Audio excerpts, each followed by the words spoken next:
Hey y'all, hey, welcome to Real Talk with the HR Kickback. I'm Reese. And I'm Jayla, and we're here to teach you about leveling up in your HR career. You know what, Jayla, that is so awesome. So people really don't understand what it takes to level up. Sometimes we make it more complex than it really has to be, but it's really easy when you boil it down to the nuts and bolts of what you got to do to just be successful in this field. So I'm excited to talk to everybody today about that. Same here, same here. So, for y'all don't know, this first episode is about to be about how you can get into HR without a degree and without experience within HR. So, let's just say you've been in your career for about 5 to 6 years and you're feeling like you want to make a pivot into HR. We're about to tell you how to get into HR without that degree. So, let's get it started. Let's get it started. Let's get it started.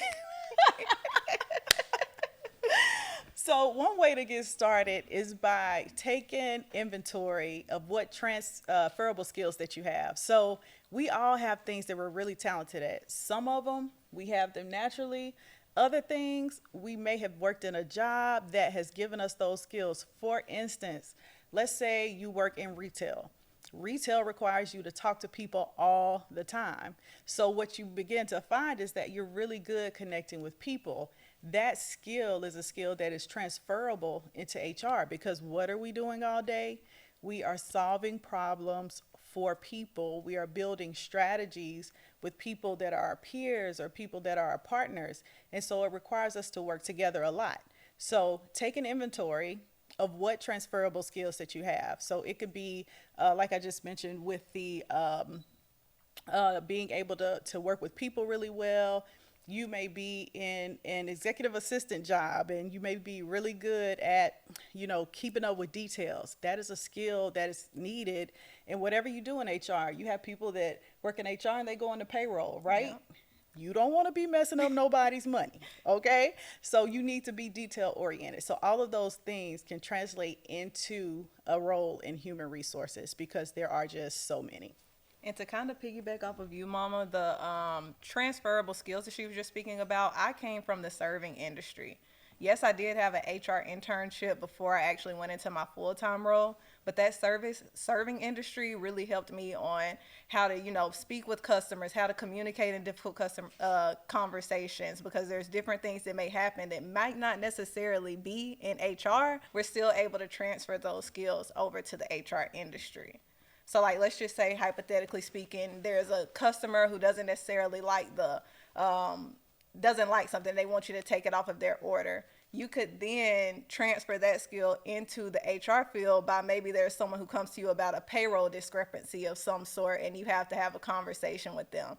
It's kind of hand in hand there. So. And something that is really important that just made me think about, Jayla, was how important networking is. Mm-hmm. And so a lot of times, like if you're a introvert like me, you don't necessarily want to just go and start meeting people or talking to random people all the time. You'd rather be in a corner reading a book. Yeah, that's what I would prefer to be doing all the time. However, being in HR, you have to really be able to flip on that switch to go and to network with people. And a lot of times that can lead you to your next role. So for instance, with Jayla, she started with an internship in human resources. Actually, her first internship was not even in human resources. What was your first internship? It was in quality assurance, believe it or not. It had nothing to do with HR at all. I actually forgot about that.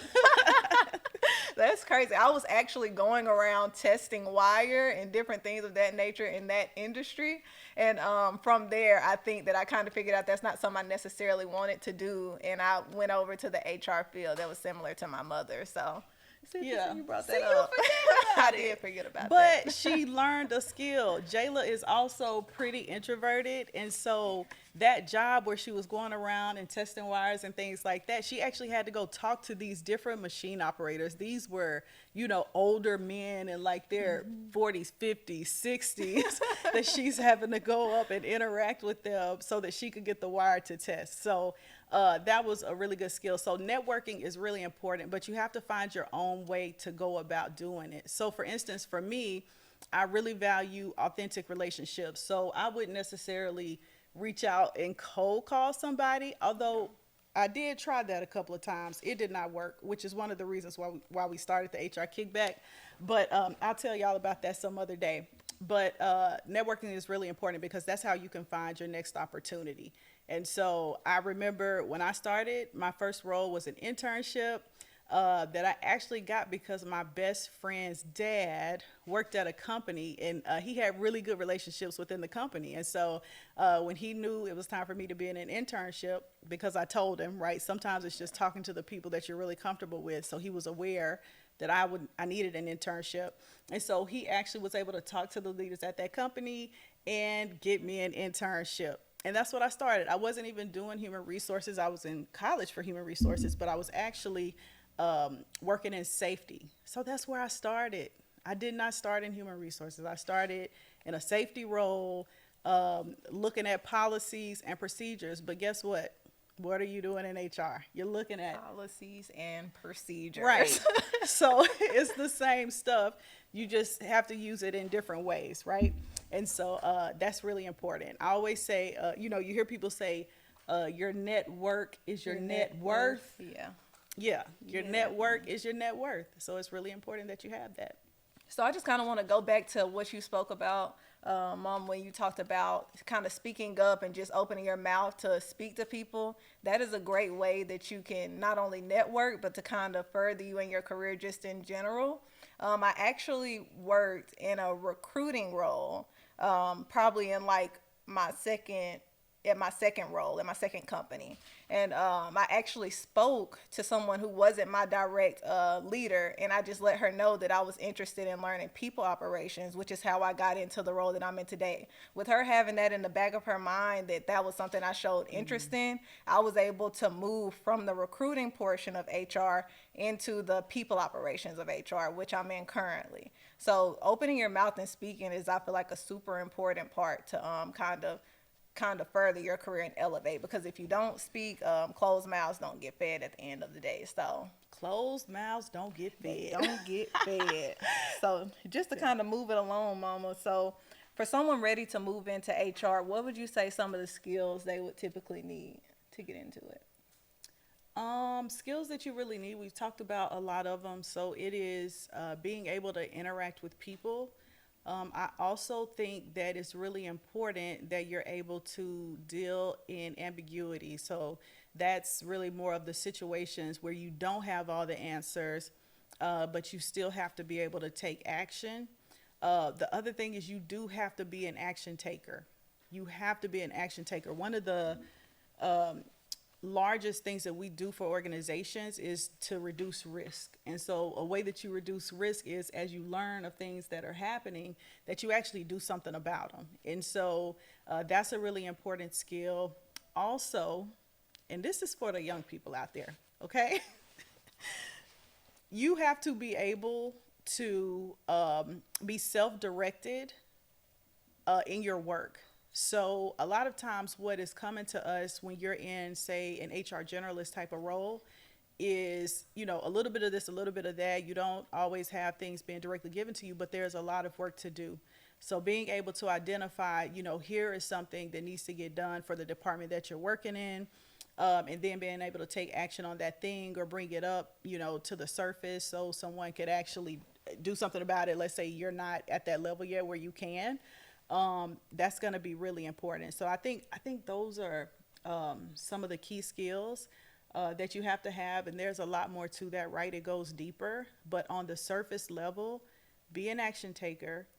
Make sure that you're speaking what you want. Nobody is a mind reader, right? So if you want that next promotion, or you want to do something different in your company, or let's say you're working in an area of HR or in leadership, you could be in some other leadership position and you want to do something different. Nobody knows that unless you start to speak that in things like your performance reviews or when you have a one-to-one with your leader. So make sure that you're doing that. Make sure that you're networking, which goes kind of in the same vein as that, and talking to folks about so that if there is some type of opportunity that comes forward, that they'll keep you in mind or have you in mind when that happens. So I think those are some of the most important things. So Jayla, are there any roles that you would recommend individuals to start out with, like when they're just getting started and trying to break into the HR field?